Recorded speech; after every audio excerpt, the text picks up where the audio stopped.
my mom like laughs at me so much because I'm like, I would go through labor like 3 more times before I ever want to be pregnant again. Like, Oh, how and funny. she's like, nobody ever enjoys labor. And I'm like, I loved it. I loved my labor. Oh. Getting pregnant and giving birth are two of the most exciting things you can ever hope to experience in this life. The moment you think you could be pregnant, you're frantically searching for all the best information, which is why you're here today. I'm Stephanie King, and with my many years of experience as a professional childbirth educator, doula, and lover of all things pregnancy, birth, and postpartum, I'm here to make preparing for your birth enjoyable, empowering, and totally easy. Each week, I'll cover different topics, interview professionals, and get into the nitty-gritty birth stories from mamas just like you. And when you're ready for more, you can join me in the My Essential Birth course at myessentialbirth.com, where I take you step by step through exactly how to prepare your mind, body, spirit, and partner for a birth you love. So let's get started.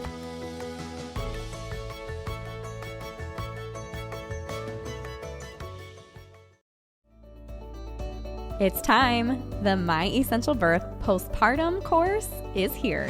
Whether you're pregnant, just got baby home, or weeks and months into postpartum, this is the course for you. No more wondering what's normal for your body postpartum, if baby's eating or pooping enough, or how to get a good latch. You now have an all-in-one resource where you can click a topic and get the answer. Learn more at myessentialbirth.com/postpartum and add it onto the My Essential Birth course for even less when you bundle them at checkout. Already in the course? Check your student library and add the course for the same discount. I can't wait to support you on your postpartum journey. All right, this week's reviewer of the week is Nina66, and she says, from panicked to prepared in 2 weeks. Ooh, I'm excited for this one, you guys. She said, I listened to this podcast through my first pregnancy and went back to listen to every podcast ever made. I also bought the birth class, My Essential Birth. Labor and birth went even better than planned. I owe it all to Stephanie. It's great to be back listening as I grow baby number 2. Okay, that's really cool. If you have been listening here for a while and you're looking for that like beef up, I mean, I can't believe I love the idea of like going back and listening to every single podcast. But even if you dive in and now and you just binge listen to what you can, I hope that it'll give you the strength and encouragement and joy and all that preparation that you feel like you need, just that like boost before you go into labor. So that's really exciting. For those of you that are listening today, I'm excited to be here with Savanna for another birth story. So Savanna, will you take a moment and say hello to everybody, introduce yourself, tell us a little about your family. Hi. Yes. So I'm Savanna. My fiance CJ and I welcomed our first baby, our baby girl, in January of 2023. She actually came on New Year's Day, which was unplanned but exciting. Yeah, we're from Cleveland, and my fiance owns a flooring company. And I am in grad school right now, which is like a whole challenge in itself. But we've been together about 3 years and we've known each other longer than that. But yeah, so I'm just excited to be here. Well, I'm excited for you to be here too. And I love to start by talking about pregnancy. So if you will, take a couple moments, tell me a little bit about what your pregnancy was like. How early did you know? Were there any kind of like interesting things or fun things that happened, all the way through to any like concerns that you had with your providers or having to switch providers or changing of due dates, anything like that? Yeah, so our pregnancy was not planned. So I did not know right away. I was feeling awful, and a lot of like autoimmune diseases and stuff run in my family. And I was really thinking that I had something more serious wrong with me. So I went to the doctor, and they actually didn't even test me for pregnancy. They tested me for all these other things. Everything was coming back normal. And then one day I was just like, you know what? Like, I'm just going to take a test. I don't think I'm pregnant. And then it was positive. And it was actually on CJ's 30th birthday that I found out. So I was like, happy birthday, I'm pregnant.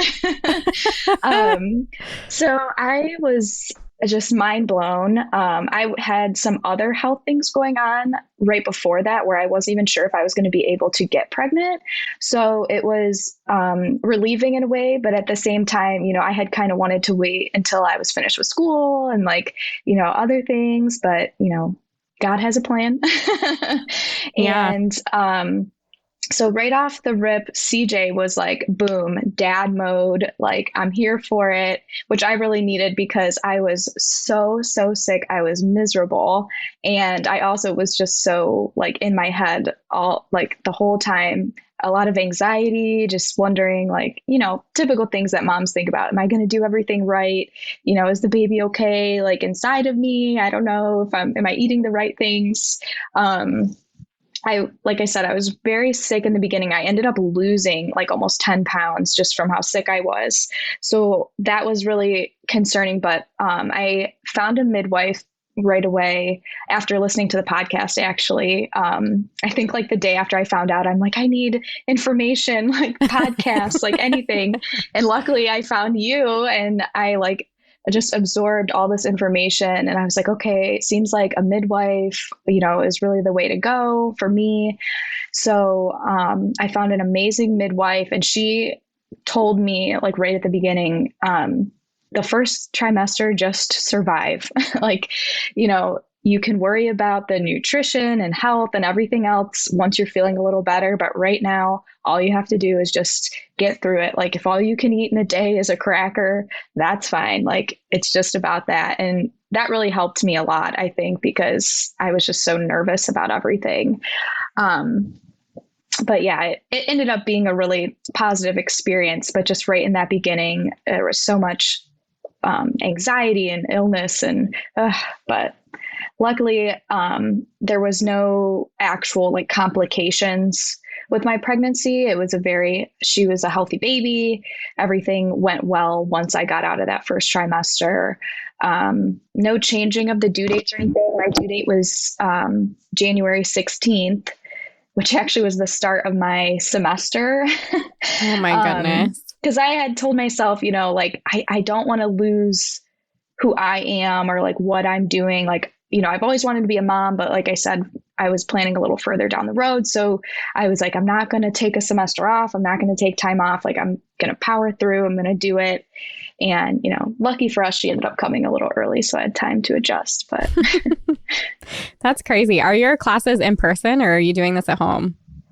So they were in person up until like December of right before I had her. And then I had talked to my advisor and everything about switching everything online once she was here. So that's awesome. That's so cool that they worked with you on that. I love that. Okay. Oh my so gosh, how many, amazing. Yeah. I mean, and that's kind of incredible and amazing that we can do that today. Like I keep saying, if there's one thing that like 2020 did for us, it's, stuff like this for mothers has been such a benefit. Yes. Tell me about, you said that you took that pregnancy test. You didn't really know what was going on. How many weeks were you when you took that test? I was like 6 weeks. So awesome. Still kind of early, but yeah. And I remember like the thought of, well, what do I do now? Like it's such a big thing, but then the doctors or the midwives, like they're like, oh, we don't see you until like 8 or 9 weeks or something. Right. And so I was like, well, what do we do? I don't know anything about anything. Like, I'm like, I think I took 2 tests because I wasn't, I wanted to be sure. And then I'm like, well, can we at least come in for like a blood test or something? Like I need something more solid because I think I was just in kind of denial for a minute. Like, is this real? Like, I didn't know if I could even have kids. Like, I don't know. So luckily they did let us go in at that 6-week point and like they did some of the blood tests and they were able to, at least for me, my mental health to see it on paper. Yeah. So have you like, personal question, feel free to not answer it. Have you like skipped periods before? Or like, I just wonder, or like, did you have like longer durations of menstrual cycles before where like that wasn't, like you said, it wasn't even on your mind. So it just made me curious about what your cycles looked like for other moms that are listening.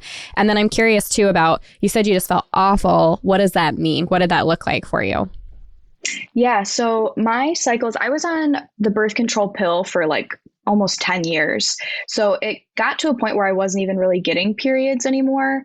And I was having all these pains that they were thinking were like cysts and stuff, and going, back and forth, like ultrasounds and going to the doctor. And then I had an OB that had quit, and then another OB that had quit. So it was like I was going and finding all these things and never getting real answers. And the last ultrasound I had, they were basically like, well, we just don't really see much in there. And then my OB quit. And that was all that I had. And I think the last recommendation they'd give me was just to go off your birth control and see if anything, kind of comes back. I don't really know the lingo they were using with me, but that was what I had interpreted from our conversations. So, I was like, okay, I guess that's just what it is, and then I'm kind of usually a worst case scenario thinker. So that's when I was like, I don't know if anything's ever going to come back. I don't know if I'm ever going to be able to have kids, and then feeling awful. I felt almost like a shell of a person.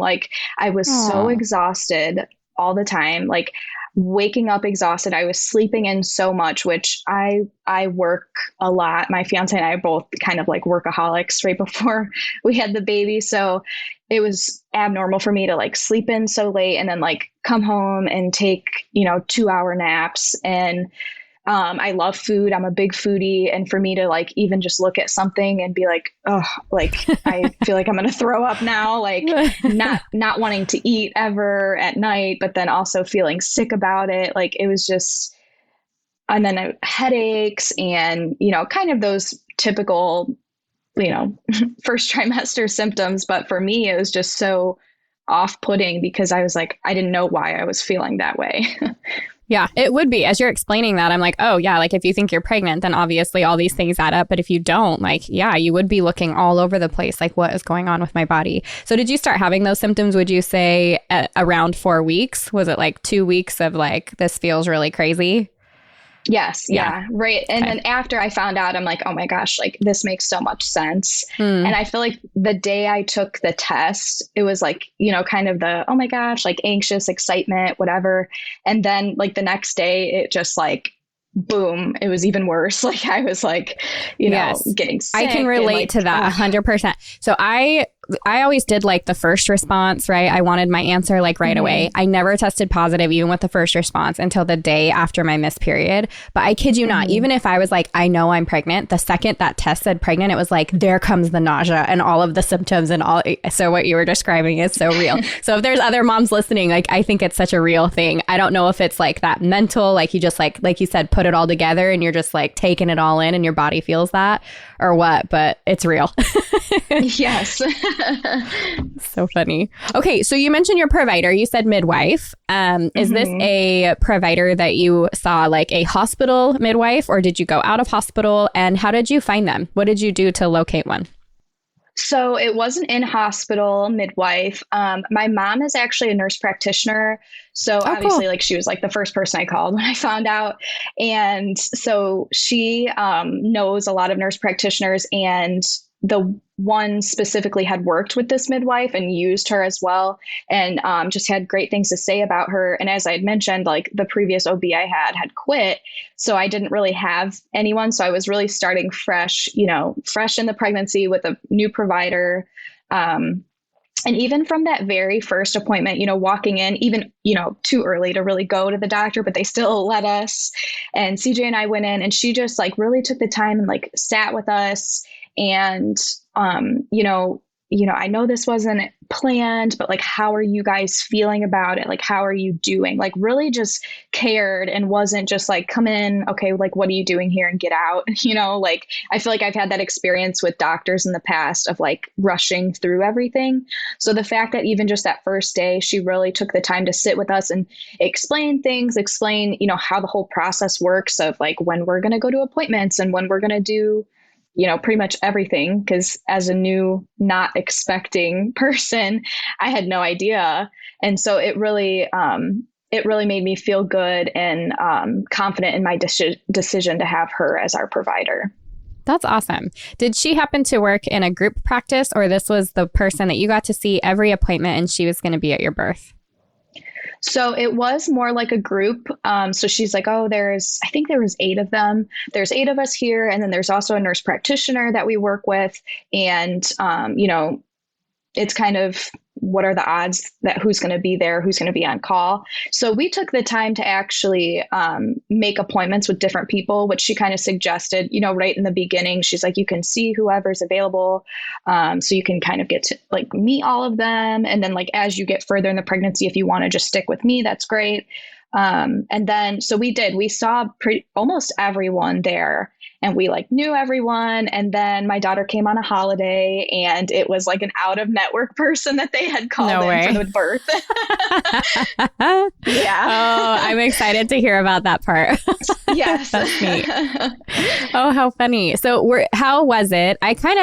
Part of me, I have mixed feelings about group practice because I'm like, you want to know who's going to be there and all this stuff. But like the reality of it is, even if you have somebody the whole time, you can end up with someone else depending on situations and whatnot. So the benefit of a group practice is you get to meet with so many different midwives and ask your questions to different people and get a feel for different personalities and stuff, which I think is what I'm always kind of like touting, like make sure you interview different providers, which is what a group practice naturally provides if you schedule to meet with different ones. So tell me how you felt about that experience. Did you feel like that was a positive experience for you to be able to meet with all those other people? And did it make you feel more comfortable when it came to birth time?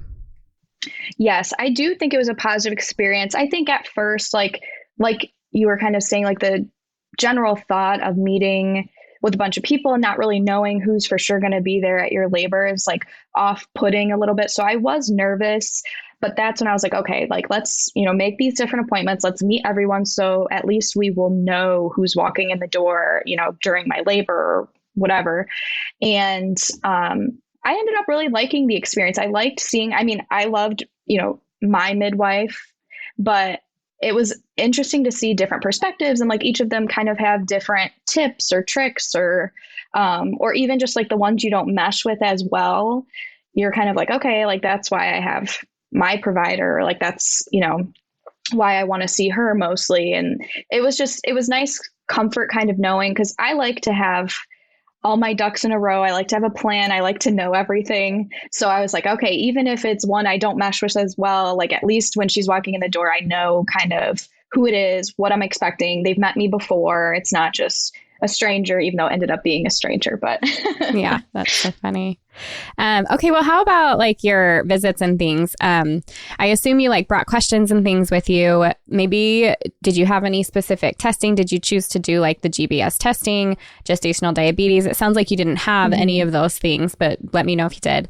And then same with like ultrasound. Did you end up doing like an ultrasound at some point? And were those increased as time went on? How long were you like pregnant too? So like I guess what I'm asking is, like, when we talk induction and things like that, was that ever offered at like a later appointment? Were you at like 38, 39? Was that discussed?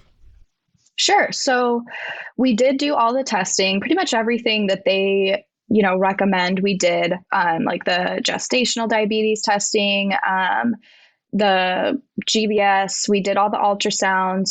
We did the early like genetic testing. I forget exactly what it's called, where we found out the gender and stuff as well. So we did all that. Everything came back great. All the ultrasounds were great. We ended up having like one extra one just in the beginning because I went into the doctor so early. And I remember at that very first one, obviously there's nothing to see really there, but they had me hold my breath to be able to hear the heartbeat. Like it was like, so they're like, it may not be there yet, like so don't worry, but like we can try it this way. And it was there, which was really sweet. And I couldn't be happier with the hospital that we worked with, just because they were so personable, even with everyone, the ultrasounds, all the testing, all the midwives. Like it was really a great experience through that. And I ended up delivering at 37 weeks and 6 days. And later appointments, I think at my 35-week appointment, I had brought up induction just because of my first day of school. And I was like, I had always had a feeling she was going to come early. And I feel like every new mom wants to feel that way. So, and after listening to the podcast and like everything, I'm like, okay, I'm going to plan for 42 weeks, but I'm going to be ready in case she does come early. And I think reality was hitting me of, how hard being, having a newborn and starting school will be at the same time. So I had kind of just brought it up, like, getting information on it, everything. And so she said, okay, at your 37-week appointment, like if you're still feeling this way, we can call and schedule the induction just for a week early. So you have that week buffer before your classes start. So I was comfortable with that, to go home and think about it, talk about it, and see, kind of what I felt comfortable with. Which she really did not push me either way. Like, she was very, here's the information, here's the facts, here's some things you can do to try to start labor on your own. Like, she was giving me suggestions, if you want to go early, like, here's some things that are safe for you to try once you hit 37 weeks. And, she really was just great with very unbiased information, which I was appreciative of. And again, also listening to the podcast, like, you guys have so many tips and tricks and things to try. For my plan, I really did not want to be induced. I didn't want to have any Pitocin. I didn't want to, sit in the hospital for days. Like, I wanted, the very, like, oh, I feel contractions. I wanted to labor at home for as long as possible.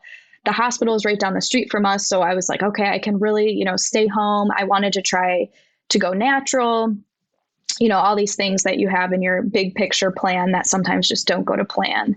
So that was the only time induction was discussed. And then I ended up going into labor before we could schedule it. That's awesome. Yes. All of that is good. Okay. How about your birth partner, CJ? How was he? Yes. So you said he immediately went into dad mode. Absolutely. So what did that look like for you guys? Did you have a lot of conversations surrounding birth? Did you have him listen to the podcast? You guys took the birth course, so you've got some of that going on. Mm-hmm. But how did he support you throughout? So, like I said, right from the beginning, he was so supportive. I think we took like a day each to kind of wrap our heads around, like, okay, this is it. This is life. We weren't married yet. So we were, kind of like, all right, well now, I mean, we knew we wanted to be together, but it was like, well, now we're in it. Like, we're here, we're doing it. I had just moved into his house like 2 weeks prior. Like, it was like everything was happening very quickly. But he's kind of the same as me, where it's like, if we are doing something, we're putting our all into it, like full, like we want the full education. We want to know everything about it. So he kind of jumped in. I had sent him one podcast episode, and it was like one of the ones that was like for the birth partners. Like, I think you had your husband on it or something like that. And I had sent it to him like, hey, here's some, tips or whatever. And it was still pretty like in the first trimester, I think. And then he had to go on a road trip with some of his guy friends. And one of their wives texted me and said, oh my gosh, CJ is making them listen to this whole podcast, like the whole 7-hour drive. He was listening to a bunch of your episodes with them in the car. That's awesome. I'm sad he's not here today to talk about this. That's hilarious. I know. He has so much to say. He was really sad. So funny.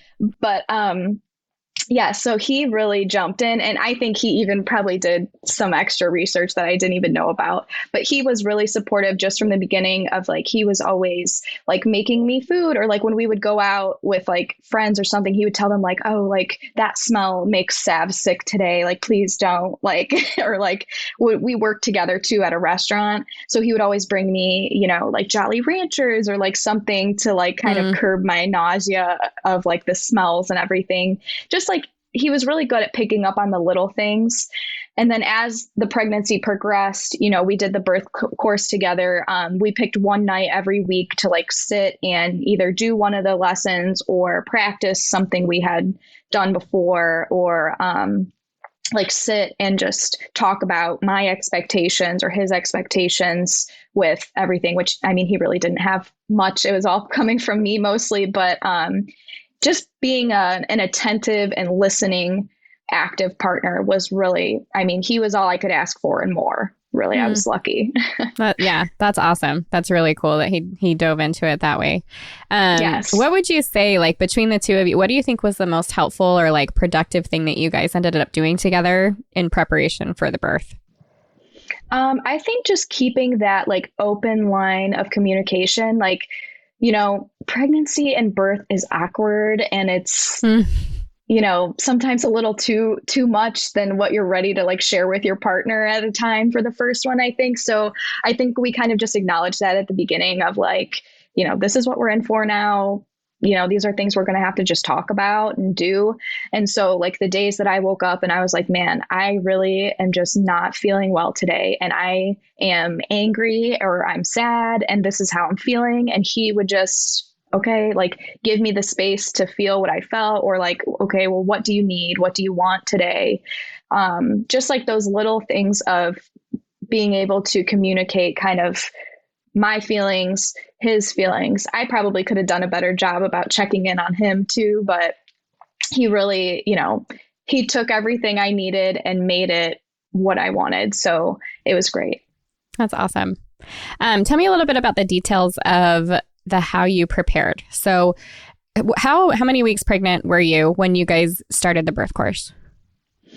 I think it was later than I wanted to do it, but still probably a little early. Like I think maybe like 27 weeks or something. Cause I remember being like, we have to do this. We have to do this. This is the one that I want. Like, cause I think I had gotten something from our hospital that we kind of like looked through together, but I was like, no, like I want to more try this route. Like I want to go into it. And then, like I said, he was a fan of the podcast too. So he was totally fine with it.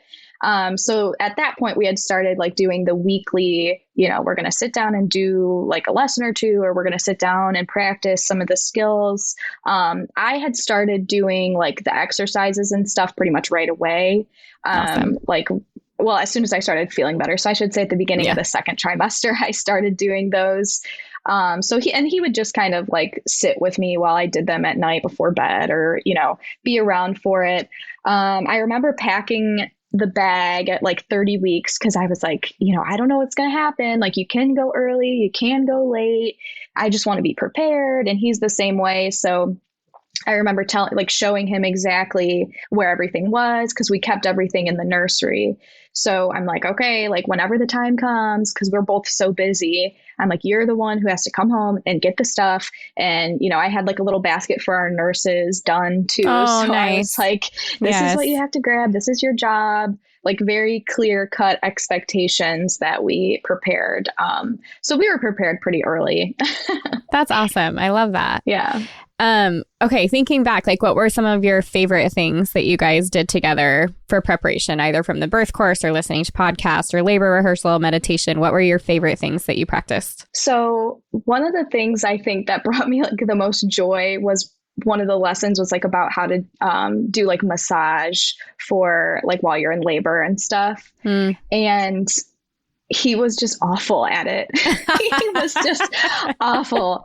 And I couldn't tell if he was doing it on purpose of like, I don't really want to do this. But then I was like, what are you doing? And I think I kind of hurt his feelings and I felt bad. But it was just something we were able to kind of laugh about together. And I was like, okay, well, I definitely do not want you to do that to me while I'm in labor. Like it was like a face massage, like in the neck and stuff. And I was like, we do not have to practice this anymore. Like, I don't want you to do this for me. So like, I think even keeping in mind that like some of the stuff that doesn't go like 100% the way you want it to was still just like it was still like an intimate and fun moment for us to like do that. Yeah.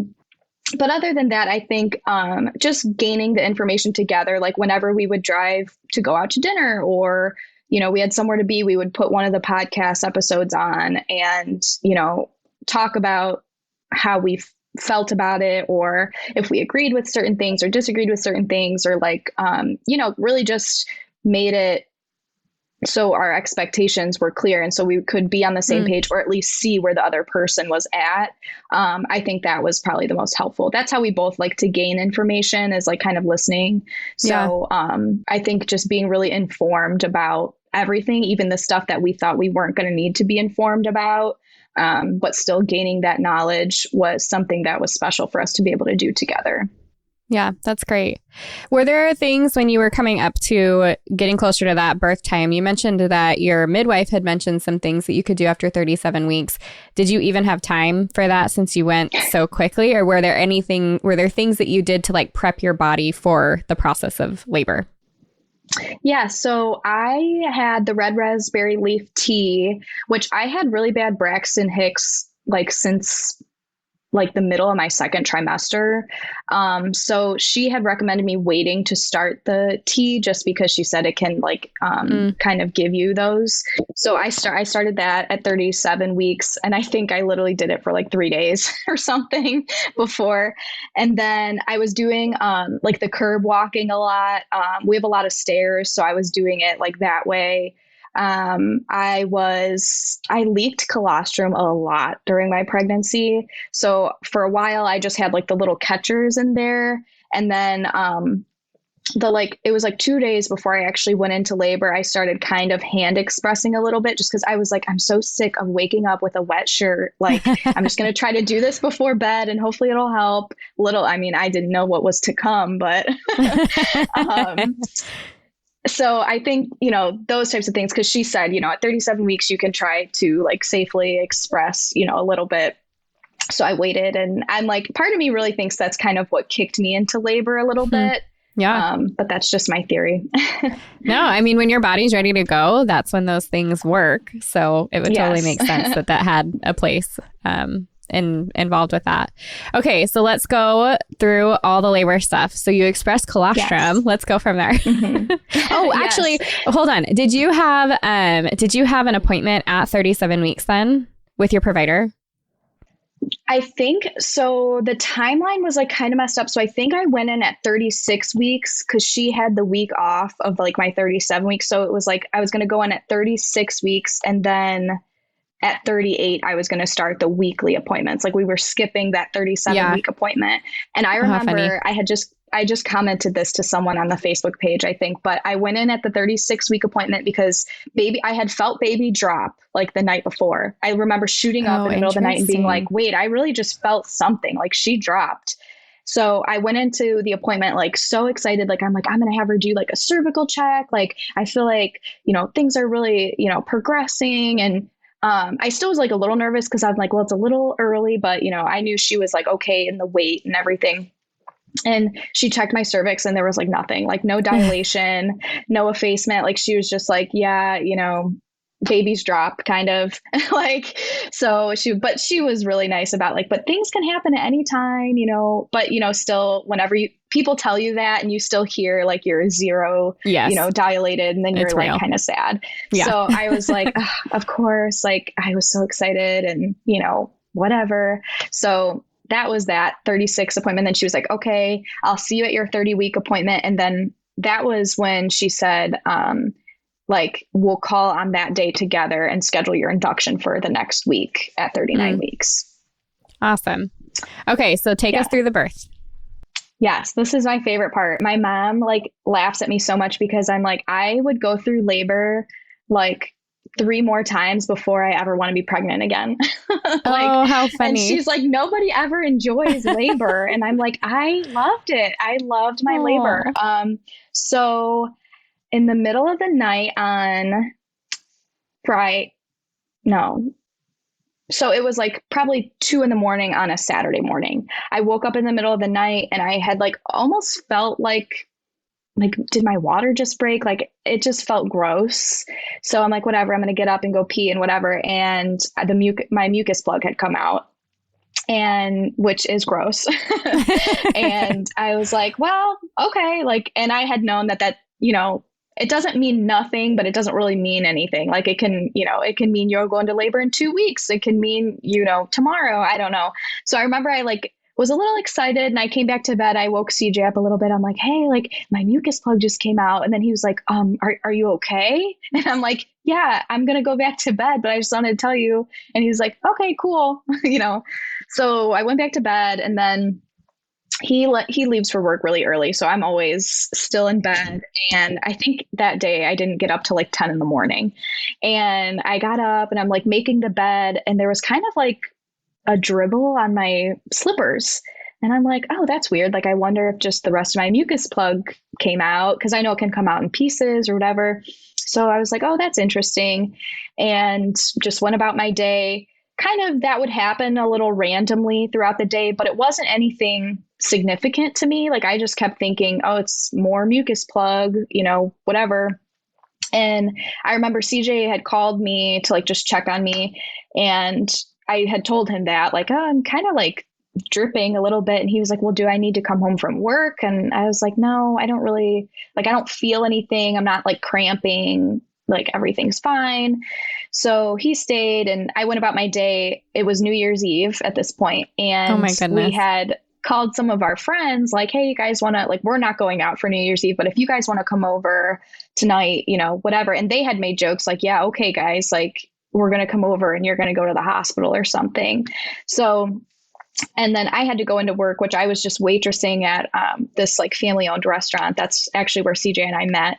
So we both were working there on New Year's Eve. So I was getting ready for work. And now looking back, I was literally sitting on a towel as I was getting ready for work.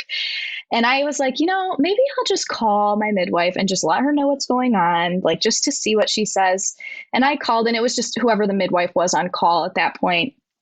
And I kind of told her, and she kind of said the same thing, like, yeah, mucus plugs can even regenerate. Like, it doesn't really mean much. It kind of sounds whatever. But if you're still concerned about it, you can come in and we can check you for amniotic fluid. So I was like, well, how dire is it? Like, if it is my water, is it an emergency? Like, do I need to come in, or can I go work my shift and then see if it's still happening? And she said that, like, you can go work your shift, and if it's still happening, just come on in. So I was like, okay, great. I went to work. Nothing was really going on. It was slow because it was New Year's Eve. And all of my coworkers are like, dude, like, you're so pregnant. What are you even still doing here? Why? And CJ, of course, was he likes to talk a lot. So he had told everyone my whole business, like, oh, Sav lost her mucus plug last night. And like, so everyone knew what was going on with me, which is fine.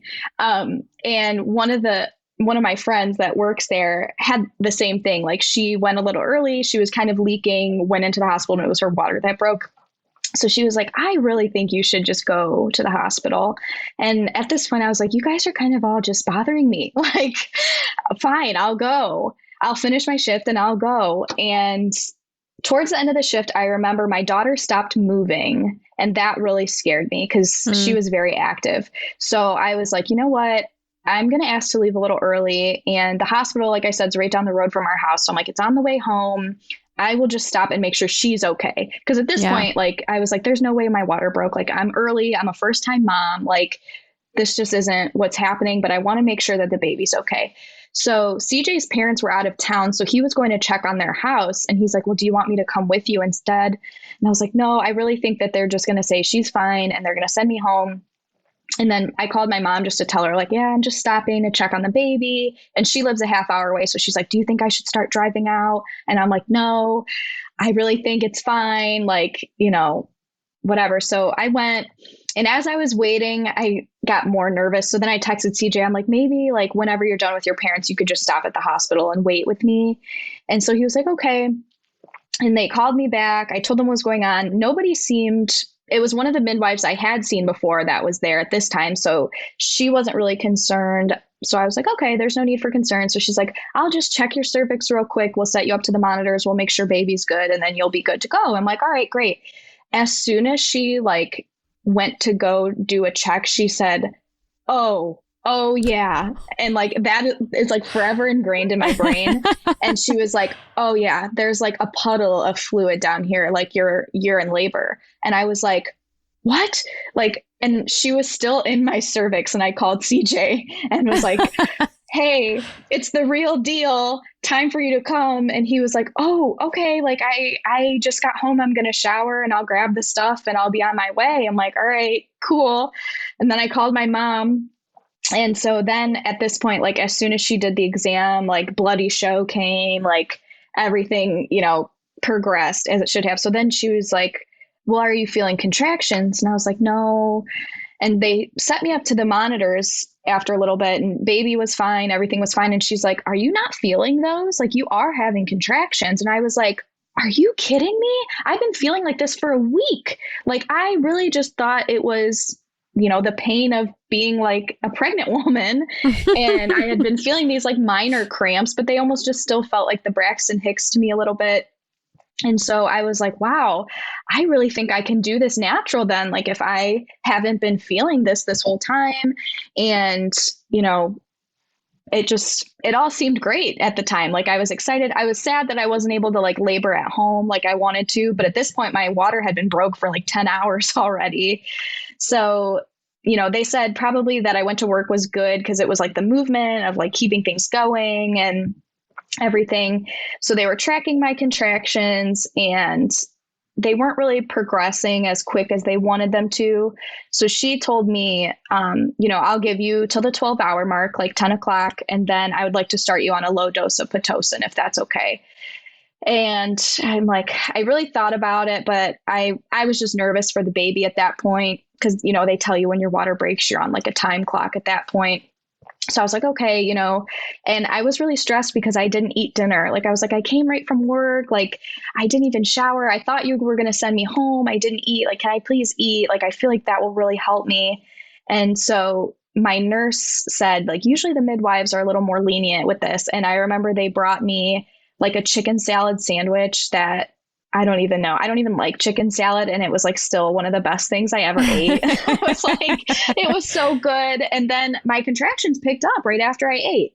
And it was looking really good. And then they still ended up having to put me on a low dose of Pitocin, which was fine. I was like, I can still do this. Like, I was feeling good. I was laughing, singing, like bouncing on the ball. I had asked for like the mobile monitor so I could kind of walk around and keep moving. Like my mom was so impressed. She's like, how are you like making jokes right now? Like you're like the easiest laboring woman I've ever met. So, we went around waiting. So then it got to a point where they came in and they're like, okay, we have to turn the Pitocin up. And I'm like, okay, fine. Like I'm feeling great. This is awesome.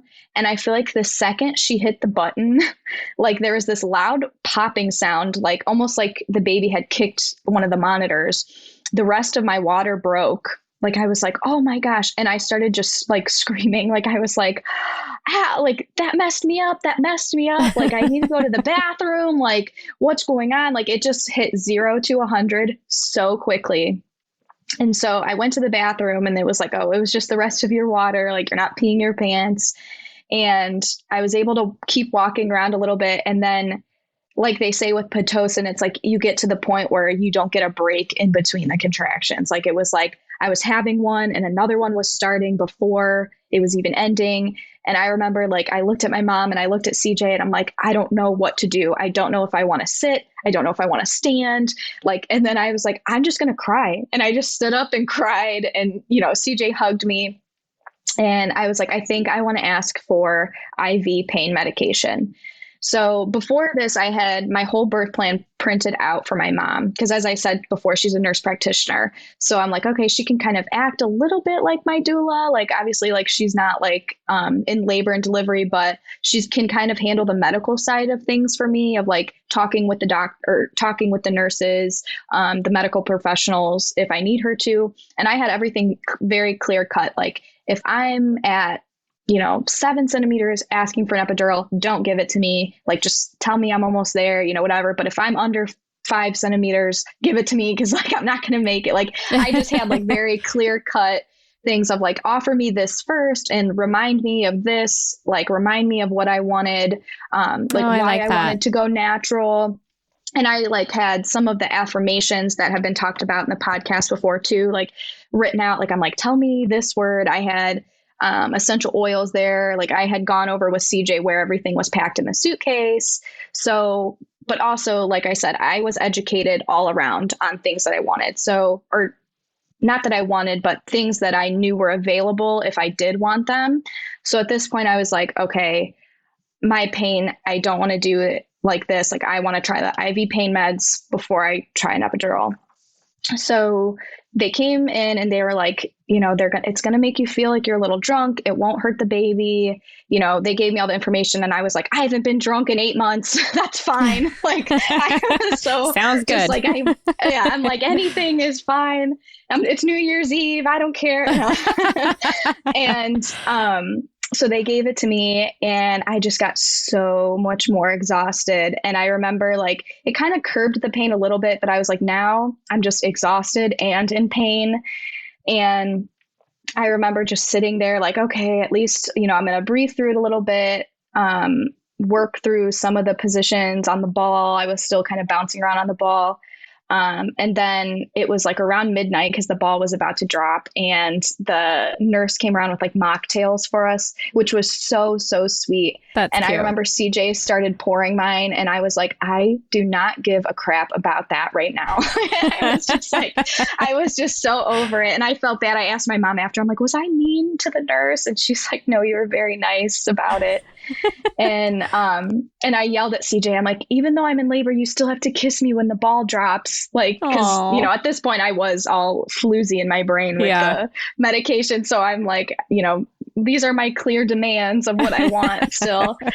And so we progressed. They weren't really doing cervical checks on me just because the risk of infection.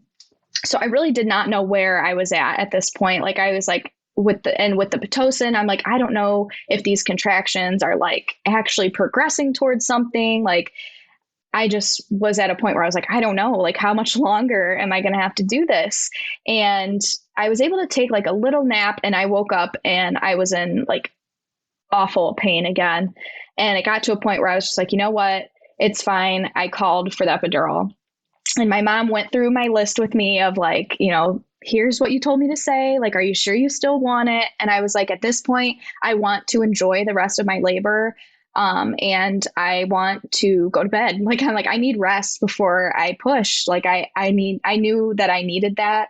So I hit the little button on the remote, and I remember like it takes you to like the secretary or something so you can tell them who you need. And I was just like, I need an epidural. No person, just an epidural. And they were like, okay. And they were so quick about it. They got there in like probably 20 minutes. And I think having the IV pain meds first kind of eased my mind a little bit about it, because I was really just nervous about a needle in my back.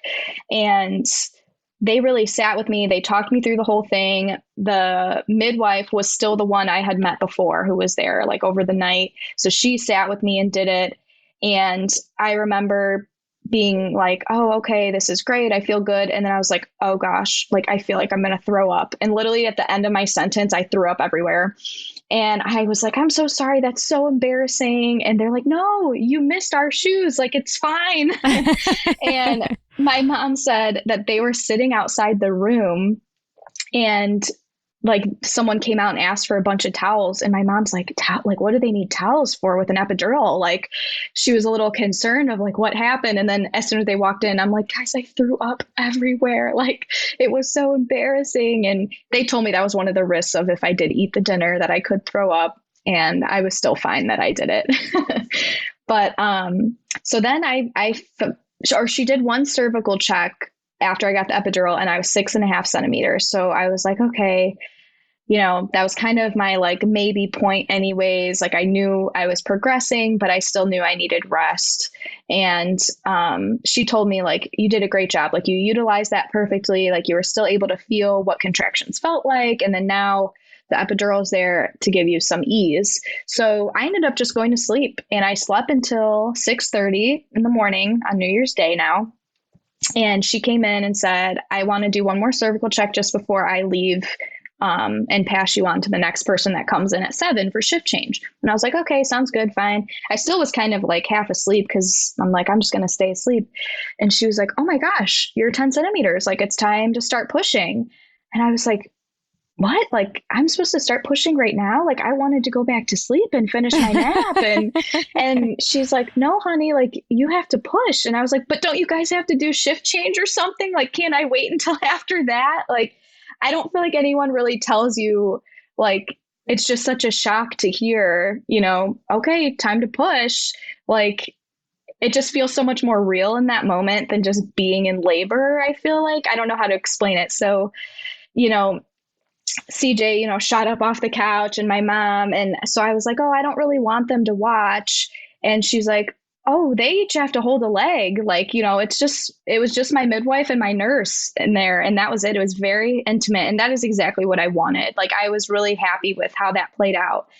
And so we started pushing. We did a little bit of the tug of war with the pushing where they like the nurse holds a sheet and you hold the other end and they like, pull you to push. I don't really know. And I remember telling her like, I'm really competitive. Like you're going to have to pull me a lot harder. And like just still kind of making jokes about it. And, in between, I had asked to have the TV on. We were watching Animal Planet in between pushes. And then it came time for the actual shift change where the new midwife came in and it was someone I had never, ever seen before. And I was like, oh, are you kidding me? And she was coming from a different hospital. She was floating for the holiday. And I was like, oh, yep, of course this would happen after I took all the time to meet all of the midwives in the Right. practice. And this is what happened. So, you kind of just got to go with what you're dealt. And I remember she came in and right away she was just like, push, push, push, harder, harder, harder, like really almost like a drill sergeant. And I like looked at my mom and I was like, I don't know how this is going to go because that was really like offsetting to me. Whereas like the other one was very, I don't want to say calm, but more soothing about it, I guess. But she ended up being exactly what I needed. I pushed for 3.5 hours and like, at that like halfway point, I needed that like enthusiasm of like, keep going, you got this. Like, you're doing amazing. Like everything is going, like we can see, I think after the first hour, they kept telling me like, we can see her, we can see her. And I'm like, after 2 hours of hearing that, I'm like, if you guys say that to me again, like I am over it because I can't see her. Like I Right. don't have her in my arms. Like this is not fun anymore. And I got to a point where I was sleeping in between pushes. And it finally, I don't remember what it was, I started pushing and she got up to put her gear on and CJ, piped in and said, look, like she's putting the gear on. He had heard that in one of your episodes of like, that's when it's really coming. So he's like, she's putting the baby catching stuff on. Like, this is really it this time. Like, you're doing so good. Cause other than that, he stayed pretty quiet. I was like telling him, I was still really able to feel my contractions, like when I needed to push. And she was very respectful about allowing me the space of saying like, okay, I want to push now. Telling them when to grab my legs, she really let me be in control of my labor, which I was very appreciative of, even with the epidural. And so, he was like, okay, this is it now, honey. Like, it's go time. She's coming out. And so that was the most relieving feeling I had ever felt, was like having the baby out. Like I felt like I took my first deep breath of like in 8 months. Like I'm like, I can breathe.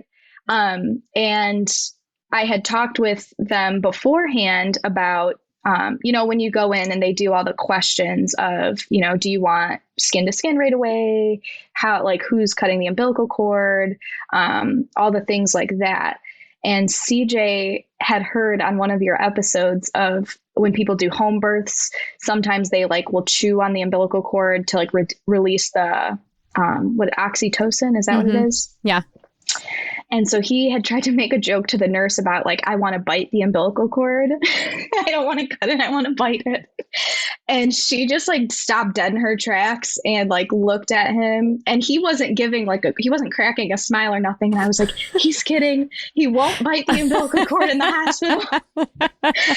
And like, it was just so funny because she was like, is this guy serious right now? And so I had to explain to her, I'm like, we listened to a podcast. Like he heard it on the podcast. He's not crazy. Like, and so, finally it came to the time where all those, and I had said, I want the what is the hour called? The golden hour. The golden hour. Yes. So Yeah. I was like, I want her, to stay on me, skin to skin, the golden hour, all that. Well, as soon as she came out, they didn't give her to me. And I was like, they yelled short cord, so she couldn't reach my chest. And then she didn't cry right away. And they took her like to the other side of the room. And I was like, no, this isn't what I wanted. Like, what's wrong? What's wrong with her? Because I knew she wasn't crying either. And they kept saying like, oh, nothing. Like, and then my midwife is trying to coach me through kind of the placenta coming out. And I'm like, give me my baby. What's wrong with my baby? And I'm in tears, obviously. Finally, she cried. And I remember, feeling relief at that point, like that she was making noise. I could hear her. I could see them across the room with her. And CJ was going back and forth between both of us. And finally, after like asking, they're like, she has a high heart rate, she has a fever, and one of her arms like wasn't moving. And I was like, just give her to me, like give me my baby, like that's all I Yeah. want. And Yeah. so finally, I mean, it felt like so long. My mom said it was less than 10 minutes, but I just, in that moment, I'm like, that's all I want. Like, I did all this work. I held her for so long in my body, and now I don't have her in my arms like this. And I remember saying, this is the farthest she's ever been away from me. And I just kept demanding, give me my baby. And so finally they brought her over and we had the golden hour and her temperature went down to normal. Her heart rate went back to normal. I'm like, this is what she needed, like, whatever. And then they did an evaluation. She was moving just fine, like her arms and stuff. And so it was just like, okay, everything felt good. They had, stitched me up. I did have a second-degree tear, which at that point I'm like, who cares?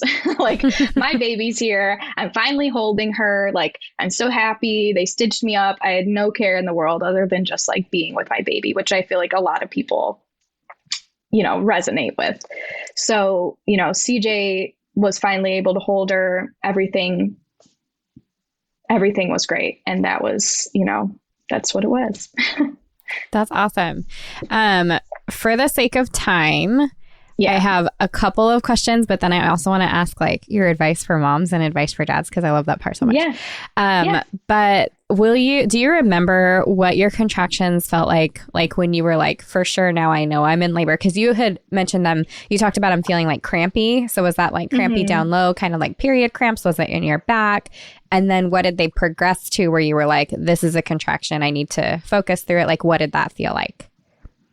So I remember it was still crampy, but it almost was like when you watch it on the monitor and you can see like the up and the down. I remember feeling that. Like I felt like, okay, here's a contraction. It's getting like harder, harder, harder, and it's releasing. Like I remember being able to kind of feel that with the monitor, which then I'm like, I don't even want to keep looking at it because maybe I'm just watching it happen. But I remember kind of feeling like that little twinge of like, okay, I'm getting a cramp.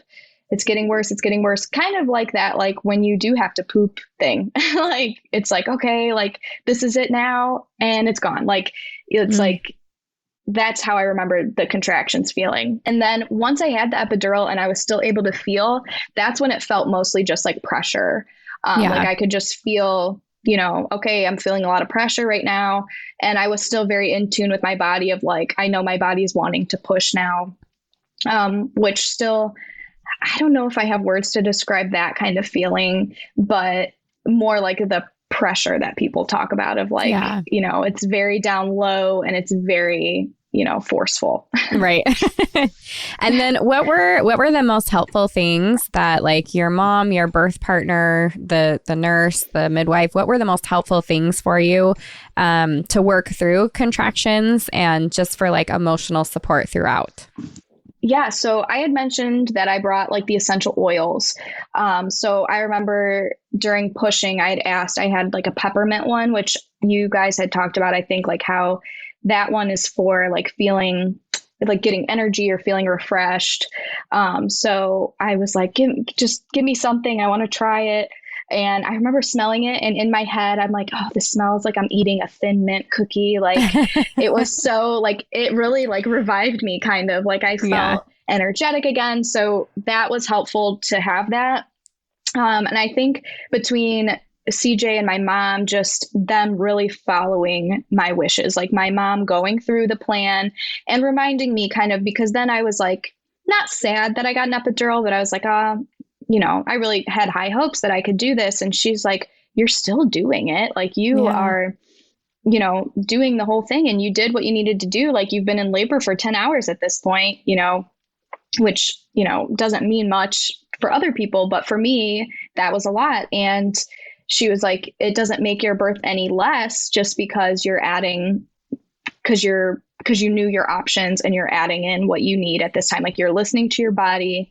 And I remember her saying that to me, and it really made me feel good about like, okay, you're right. Like my body needs something different than someone else's body in this moment. Like people handle things differently.